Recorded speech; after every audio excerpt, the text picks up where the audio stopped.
Бир сутка ичинде COVID-19 илдетинен 304 бейтап айыгып ооруканадан чыгарылды. Алар Бишкек шаарында 18, Чүй облусунда 30, Ош шаарында 27, Ош облусунда 54, Талас облусунда 13, Нарын облусунда 20, Ысык көл облусунда 39, Жалал Абад облусунда 62, Баткен облусунда 41 бейтап. Жалпы айыккандардын саны өлкө боюнча 33.622 жетти. Өткөн суткада COVID-19 илдетин 304 адам жуктуруп алды. Алар Бишкек шаарында 73, Ош шаарында 19, Чүй облусунда 24, Ош облусунда 32, Талас облусунда 14, Нарын облусунда 5, Ысык көл облусунда 56, Жалал Абад облусунда 39, Баткен облусунда 42 учур катталды. Жалпы коронавирус жуктургандардын саны 41.373 болду. Кечээден бери COVID-19 илдетинен 4 бейтап кайтыш болду. Алар Бишкек шаарында 1, Талас облусунда 1, Ысык көл облусунда 1, Ош облусунда 1 бейтап. Жалпы каза болгондордун саны март айынан бери 1491 болду. Бир сутка ичинде өлкө боюнча 15 медициналык кызматкер коронавирус жуктуруп алды. Алар Бишкек шаарында 4, Ош шаарында 1, Ош облусунда 1, Баткен облусунда 3, Жалал Абад облусунда 3, Ысык көл облусунда 3. Ал эми бир суткада 3 медициналык кызматкер ооруканалардан, 14 медициналык кызматкер үй карантининен айыгып чыгарылды. Жалпысынан республика боюнча COVID-19 диагнозу медициналык кызматкерлер арасында 3006 учур катталды. Алардын ичинен 2288 мед кызматкер айыгып чыккан.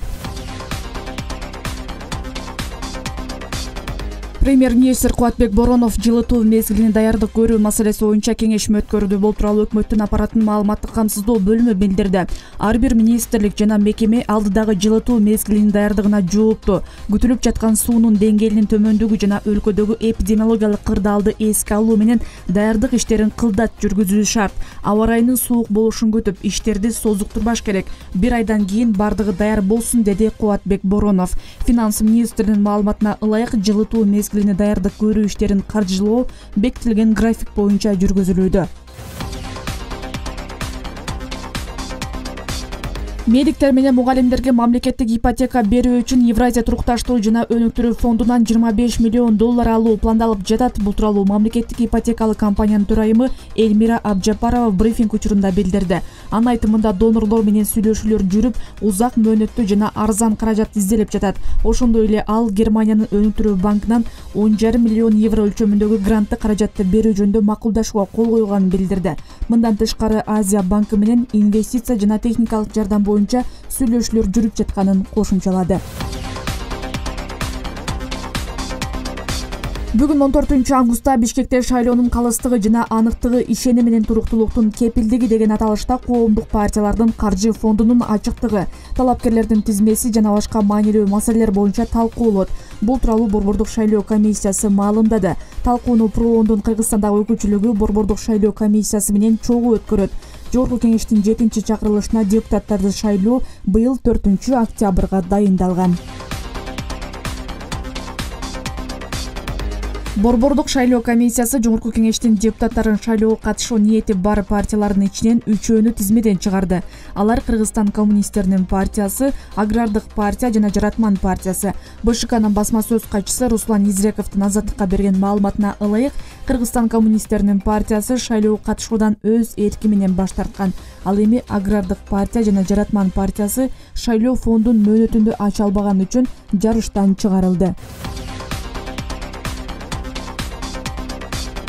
Орусиянын Бишкектеги элчилиги тараткан маалыматына ылайык 15 августтан 30 августка чейин 16 каттам болот. Анын ичинде Бишкек-Москва, Бишкек-Санкт-Петербург, Бишкек-Екатеринбург, Ош-Москва, Ош-Санкт-Петербург жана Ош-Екатеринбург багытындагы каттамдар бар. Орусиянын жарандары учууга чейин 3 күн ичинде ПЧР ыкмасы менен коронавируска анализ тапшырууга тийиш. Анын жыйынтыгын мамлекеттик кызмат порталына жайгаштыруусу керек. Учакка отураардан алдында аталган порталдагы атайын форманы толтуруусу зарыл.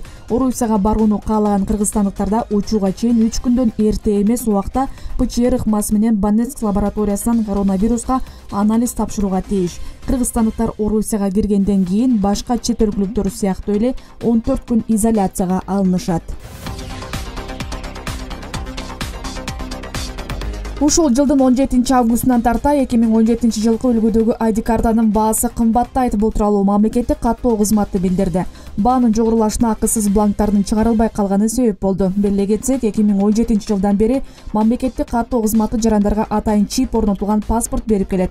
Чипте жарандын фамилиясы, аты, атасынын аты, жеке номери, туулган жылы, дареги, үй бүлөк абалы, улуту, сүрөтү жана электрондук кол тамгасы камтылган. Буга чейин Кореянын эл аралык кызматташтык агенттиги грант иретинде 1,9 миллион дана бланк берген. Келишим боюнча келерки бланктарды акы төлөп алышыбыз керек. Бир бланктын баасы 206 сом деп айтылат билдирүүдө. Этникалык кыргыздардын жогорку окуу жайларда акысыз билим алуусу үчүн сынак башталды. Бул тууралуу Билим берүү жана Эле министринин маалымат кызматы билдирди. Ага Тажикстан, Өзбекстан, Казакстан, Түркия жана Кытайдын жарандары болгон этникалык кыргыздар катыша алат. Документтер 10 сентябрга чейин кабыл алынат. Ал эми Тажикстан, Өзбекстан жана Кытай эл республикасынын аймагында турган этникалык кыргыздардын документтерин кабыл алуу иштерин аталган өлкөлөрдө жайгашкан Кыргыз республикасынын элчиликтери жүргүзөт. Алардын документтерди кабыл алуу убактысы 5 күндөн айырма бар. Маселен, Өзбекстанда 15 сентябрга чейин, Тажикстанда 5 сентябрга чейин жана Кытайда 10 сентябрга чейин тапшыруу керек. Бир катар жергиликтүү футболдук клубтарга айыппул салынды. Бул тууралуу Кыргыз футбол кеңешинен билдирди. Маалыматка ылайык, аталган бирикменин дисциплинардык комитети Алай футбол клубунун машыктыруучусу Бакыт Маматовго 50 000 сом айыппул салып, 6 айга спорттук ишмердүүлүккө катышууга тыюу салды. Кыргыз футбол кеңешинин эреже бузган Алга клубун 2 000 сомго, Алай командасын 3,5 000 сомго, Абдыш атаны 2 000 сомго төлөмдөр кылган. Алар оюн талаасында бирөөгө карата күч колдонуп, 3төн ашык эскертүү алып уюштурган маалымат жыйындарына катышкан эмес. Казакстанда карантиндик чектөөлөрдү бир нече баскыч менен алууну мамлекеттик комиссия чечти. Аталган комиссия 13 августта бул чечимин 5 июлдан тарта киргизилген чектөөлөр кырдаалды турукташтырууга жардам берди жана медициналык мекемелерде бейтаптардын санын азайтты деп негиздеди. Мындай маалыматты Казак өкмөтүнүн басма сөз кызматы билдирди. Анда айтылгандай, күнүмдүк коронавируска чалдыгуу 4%дан 0,5%га чейин төмөндөдү. Ошондой эле айыккандардын саны да 76% түздү. Азырынча барлар, кинотеатрлар, музейлер, бассейндер, аквапарктар, диний мекемелер жабык бойдон калууда. Массалык иш-чараларга, форумдарды, көргөзмөлөрдү уюштурууга, шаар аралык каттамга тыюу салынат. Дем алыш күндөрдөгү чектөөлөр да сакталат. Казакстанда учурда 117 104 адам коронавируска кабылган. Ал эми 1433 адам илдеттен көз жумган.